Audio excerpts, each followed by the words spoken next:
Welcome back to Great Lakes Junction, everyone. It's been a long time since I've put a new video up. It is now June the 8th, 2025. Probably be another week before I post this video. So this is our garden for this year. In the past couple of years, we've had some severe problems with animals getting in here. Last year was really bad. They kept continually eating all the seedling plants and we kept replacing them. And we had a 2-foot high chicken wire fence all the way around. This type of fencing here, and obviously they were climbing it or jumping over it. It wasn't stopping them. So trying to work on a budget this year, I've got this 4-foot high plastic snow fence. It's very thin material. It's not much to it at all. We bought 10-foot lengths of plastic electrical conduit pipe, cut them in half, and just hammered those into the ground, and then we weaved the fence over top of it. We put the 2-foot chicken wire back up and just zip tied it to the green one, because I know they'll chew through this green one. I can show you a spot. I have not yet rebuilt the gate, so it's still only 2 feet high. And I had an extra piece or an extra length of this that I've just been stretching across the gate. And you can already see they chewed a hole through that the first night that it was sitting here. And then they found the chicken wire was behind it. They couldn't get through anyhow, but that's how fast they'll chew through this stuff. So hopefully the green fence itself is 4 feet high, so nothing's going to jump over it. With the chicken wire, nothing's going to chew through it. The corner post, using these plastic PVC pipes, I just dropped a piece of rebar down inside, hammered it in the ground about 1 foot, just to give them a little more support in the corner. I found that with the fence pulling in 2 directions on the corner post, it was starting to bend the corner post in when the sun hit it and softened up the plastic a bit. This fence is not meant to be pretty, it's just meant to be effective. So if it stops the animals, it's done its job. So what we've got in here this year, we have, it's hard to see with the leaves down, there's 3 green sprouts you can see sticking up directly in front of my finger there. That's cauliflower. You can see all the tomato cages that are in this area. These are Amish paste tomatoes that we'll use for making sauce. I've already forgotten what brand or what type of tomatoes these are. You can see the green sprouts sticking up again amongst the leaves. We have 1, 2, 3, 4, 5, 6, 7, 8, 9, 10, 11, 12, 13, 14, 15, 16, 17. So I got 17 plants in there. Those will all get tied to strings as they're growing. They don't need the cages.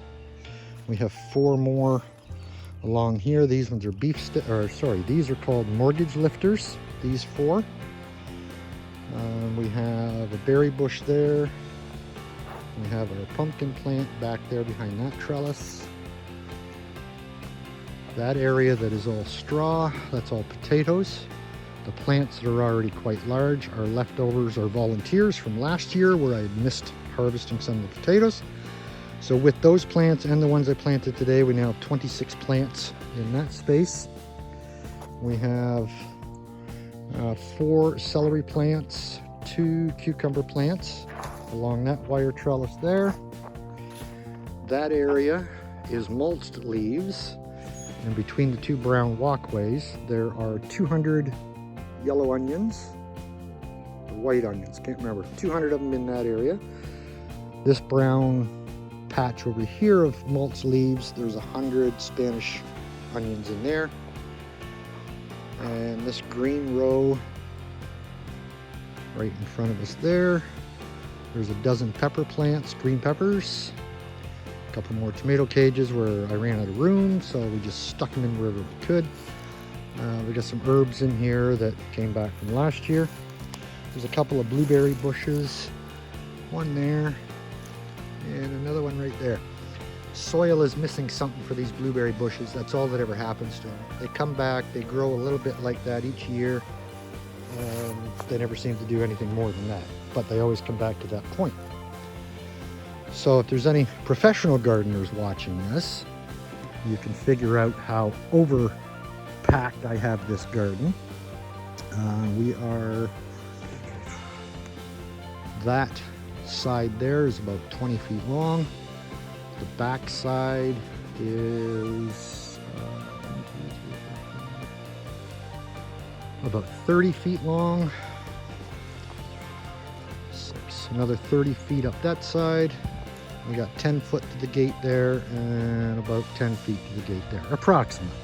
So you can figure out the size of the garden and what I've got in there for plants, and you can tell that it's way overloaded. But this is the space I have to work with. So we'll see, we'll do an update in the fall to let you know what we actually get out of this for harvest. I did that once before, probably 2-3 years back. There should be a video. And we got, I think on the prices then at the grocery store, it was around $650, something like that, worth of stuff out of this garden. So we'll see what we get out of here this year. The leaves, they do two purposes. They help to keep that soil from drying out so fast, and they also act as weed control to help keep the weeds down as well. I didn't want to put on full-size leaves on the onions because the onions aren't up yet, and I didn't want to block the sunlight from warming the soil or getting to the onions once they do start coming up. So I mulched the leaves a little finer and spread them out on that. Straw, same thing, helps to keep the weeds down, helps to keep the soil from drying out so fast when it does rain and things like that. So that's it. That's what we have for the garden this year. As I said, we will come back in the fall. We'll keep track of what we harvest throughout the year. And then when it's completely harvested out, when it's empty, we'll do a total, and we'll come back and do a quick update of what we got out of it. Thank you very much for watching.